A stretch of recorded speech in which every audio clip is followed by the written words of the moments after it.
मैं हूँ लिशबा राय और मेरी तरफ से आप लोगों को आज का सलाम। कल के दिन हम लोगों को एक बहुत ही दर्दनाक न्यूज़ सुनने को मिली कि हमारे ही मुल्क पाकिस्तान के शहर कराची में मॉडल टाउन कॉलोनी पर एक त्यारा गिरा।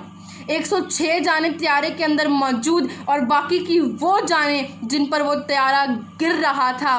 सोचें क्या आलम होगा।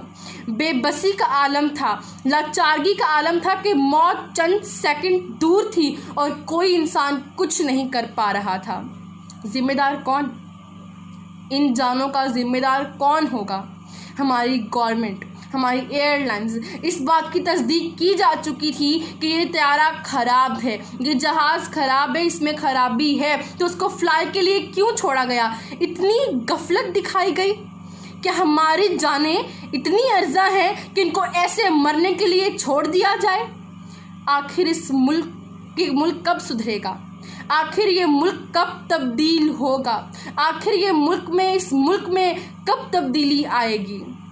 कभी नहीं आ सकती। जब तक किसी एक को फांसी पर ना लटकाया जाए, जब तक किसी एक को सख्त सज़ा ना दी जाए, तब तक इस मुल्क में तब्दीली नहीं आ सकती। इन जानों का जिम्मेदार कौन होगा? जिनका बेटा गया, जिनकी माँ चली गई, जिनका बाप चला गया, जिनके सर से साया उठ गया, उनका जिम्मेदार कौन होगा? आप किसी के प्यारे को वापस नहीं ला सकते। जो जाने गई सो चली गई। इस हादसे ने हमें क्या सबक दिया?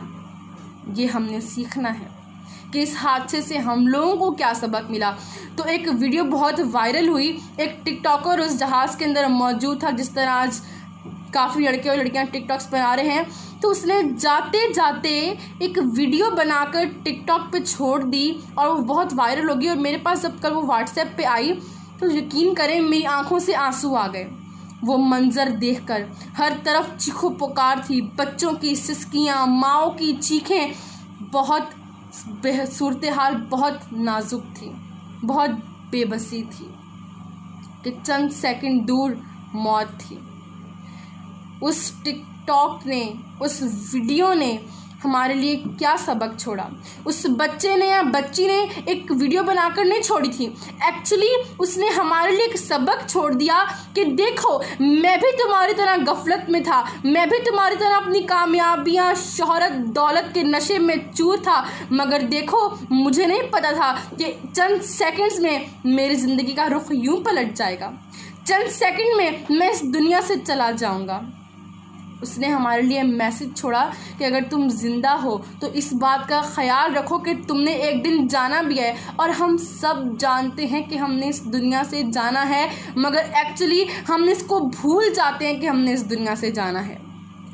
सुबह में एक मौलाना की तकरीर सुन रही थी, मौलाना आज़ाद जमील की तकरीर सुन रही थी। उन्होंने कहा कि हम मौत से क्यों डरते हैं, हमें मौत से डर क्यों लगता है? तो एक्चुअली मौत से हमें डर इसलिए लगता है, उन्होंने कहा कि हमने मौत की तैयारी नहीं की, अगले जहान के इम्तिहान की हमने तैयारी ही नहीं की। जब अगले जहान के इम्तिहान की तैयारी नहीं होगी तो हम कैसे जाएंगे वहाँ पे? उसके लिए हम कैसे कॉन्फिडेंट होंगे कि हाँ बिस्मिल्लाह हमें अगले लम्हे ही मौत आ जाए? क्योंकि हमारी तैयारी नहीं है तो हम वहाँ के लिए तैयार हैं ही नहीं जाने के लिए, इसलिए हम मौत से डरते हैं। देखें क्यों नहीं तैयारी? क्योंकि हमने इस दुनिया से दिल लगा लिया है। हमने ये दिल इस दुनिया के बेवफा धोखेबाज लोगों से लगा लिया है। हमने ये दिल इस दुनिया की कामयाबियाँ, इस दुनिया की शोहरत से लगा लिया है। जहाँ दिल लगाना था वहाँ लगाया नहीं, जहाँ नहीं लगाना था वहाँ लगा दिया है। तो इस दुनिया से हमें क्या हासिल होगा? एक ना एक दिन यहाँ से जाना है, तो कोशिश करें कि कुछ ऐसा कर जाएं कि आप लोग हमको जब मौत आने लगे तो आप उस वक्त तैयार रहो। मौत के कुछ लम्हे पहले आप मौत से कहो कि मौत मैं तेरा ही इंतज़ार कर रहा था, आजा, मुझे तुमसे कोई खौफ नहीं। इस तरह का बनने की कोशिश करें। तो इस हादसे ने हमारे लिए 2 अजीम सबक छोड़े, जिसमें से एक मैंने आपको बताया और दूसरा ये सबक कि जो 3 अफराद इस हादसे का शिकार होने से बच गए, उन्होंने अपने बयान में कहा कि हम खुशकिस्मत हैं कि हम इस हादसे से बच गए। अफसोस उन्हें भी है जो जाने गईं, उन्हें भी उनका अफसोस है, मगर उन्होंने ये लफ्ज़ खुशकिस्मती क्यों इस्तेमाल किया? क्योंकि उन्होंने आपको ये सबक देना चाहा कि देखो अगर खुदा ने तुम्हें वक्त दिया है, तुम्हें ज़िंदगी दी है, तुम्हें ये नेमतें दी हैं, अपॉर्चुनिटीज़ दी हैं, तो इनको ज़ाया ना करो। उन 3 अफराद ने भी सोच लिया कि अब हम ज़िंदगी वैसे नहीं गुजारेंगे जैसे हम गुजारते थे, अब हमें अपनी ज़िंदगी को तब्दील करना पड़ेगा क्योंकि हमारे पास वक्त बहुत कम है। कोशिश करें कि अपना एक एक लम्हा जो है इबादत में गुजारें, खिदमत खल्क में गुजारें, लर्निंग में गुजारें, अपना एक एक लम्हा उस नेकी में गुजार दें कि जिसके लिए आप मौत के लिए तैयार हो जाओ। मैंने अपनी लास्ट वीडियो में भी कहा था कि हमें नहीं पता कि आई के एक ब्लिंक के बाद, आंख झपकने के बाद क्या होने वाला है। हो सकता है मुझे यहाँ बैठे बैठे मौत आ जाए, हमें कुछ भी नहीं मालूम, लेकिन फिर भी हम गफलत का शिकार हैं। हम लोग सब जानते होते हैं, कोई गधा अगर दरवाजे पे आ जाए तो हम कह देते हैं कि यार इसका तो बस धंधा ही ये है, छोड़ो इसको, नेकी ज़ाया कर दी। नमाज का टाइम हो जाए हम कहते हैं कि बहुत मेरा काम पड़ा हुआ है, मेरा वक्त ज़ाया हो जाएगा, नमाज छोड़ दी। कोई मदद के लिए आ जाए तो हम कहेंगे बहुत दुनिया पड़ी है इसकी मदद करने के लिए, फिर से एक नेकी छोड़ दी। एक एक करके हम सब नेकियां छोड़ते जा रहे हैं। एक एक करके हम अपनी मौत की तैयारी के लिए जो सामान इकट्ठा करना है उसको हम छोड़ते जा रहे हैं। तो हम किस तरह मौत के लिए तैयार होंगे?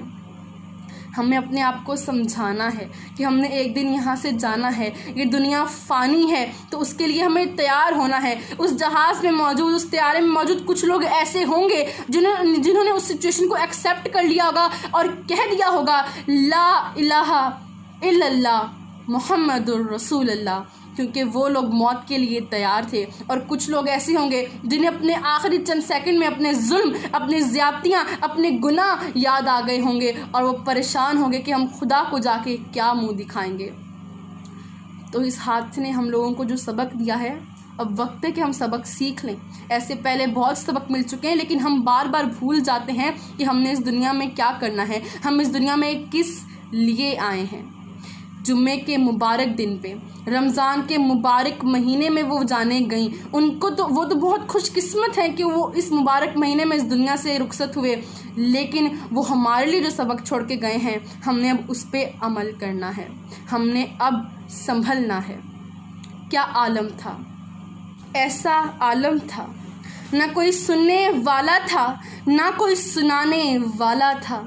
ऐसा आलम था, ना कोई मदद की उम्मीद में था, ना कोई बचाने वाला था। ऐ इब्ने आदम देख देख क्या आलम था।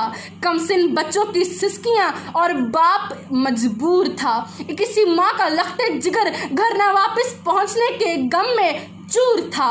देख इब्ने आदम क्या आलम था कि वक्त भी इंसान पर जालिम था। ऐ इब्ने आदम संभल जा, इससे पहले तेरे पास ना दुनिया बचे और ना आखिरत में सुरखरू होने को दीन रहे। संभल जा, इससे पहले कि खुदा के घर में देर हो जाए और तेरा घर अंधेर हो जाए। संभल जा वरना आएगा एक रोज़, ना ये दौलत रहेगी, ना शोहरत का ताज रहेगा। इन नस्लों के सामने तू अपनी लगाई हुई आग में जलेगा। अरे तब खुदा भी ऐसा अदलो इंसाफ करेगा, तेरी रूह भी ऐसे फड़फड़ाने लगेगी जब तेरी कब्र पर अजाब पड़ेगा।